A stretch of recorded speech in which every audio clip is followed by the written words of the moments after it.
بھارت کی شورش زدہ ریاست منی پور میں بھارتی وزیر اعظم مودی کا دورہ کے خلاف شدید احتجاج جاری ہوا ہے۔ منی پور کا علاقہ چورا چند پور میں مقامی بندہ اور پولیس کے بچکار جھڑپ اس وقت شروع ہوئی جب مشتعل بندہ کا ایک گروپ نے مودی کا دورہ کی تیاریاں کا سلسلہ میں روڈ کے نال بنایا گیا تزئین و آرائش کا کام نہ توڑ دی تو منی پور کو قضیوں کوئی عام قضیوں نہیں ہے کہ انہوں نے ترکی کو لالی پاپ دے کے تسلی دیتی جائے، بلکہ منی پور میں جاری نسلی فسادات، انسانی حقوق کی پامالی اور مرکزی حکومت کی غفلت اور بے حسی ایک دردناک منظر پیش کر رہی ہے۔ منی پور میں آگ اور خون کو جڑو کھیڑے جا رہے ہے وہ محض ایک علاقائی بحران نہیں ہے بلکہ ایک انسانی المیہ کی دردناک تصویر ہے۔ منی پور کا بدنصیب خطہ میں آج تک بھارتی فوج اور انتہا پسنداں کے ہاتھوں اپنوں حق کے آزادی مانگن والا ہزاراں لوکاں نا موت کا منہ ماں تکیل دیتو گیا ہے۔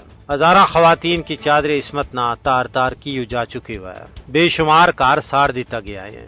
انٹرنیٹ کی بندش اور دفعہ 144 کو نفاذ اس گل کو ثبوت ہے کہ حکومت حالات پر قابو پان واسطے غیر قانونی ہتھ کنڈا استعمال کر رہی ہے۔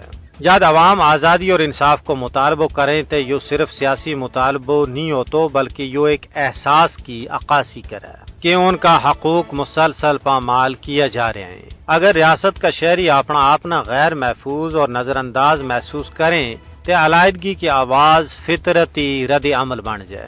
مودی کی حکومت وار عوامی حلقاں، اپوزیشن اور اہل دانش لوکاں کی طرفوں شدید تنقید ہو رہی ہے۔ ان کو کہنا ہے کہ منی پور کا لوکاں کی حق اور انصاف کی آواز نہ دبان واسطے بی جے پی حکومت ات مذہبی اور لسانی بنیادوں پر تقسیم نہ ہوا دے رہی ہے، جڑو نہ صرف بھارت کا آئین و قانون بلکہ بین الاقوامی حقوق کی سنگین خلاف ورزی ہے۔ یہ ساری صورتحال عالمی برادری واسطے چشم کشا ہے۔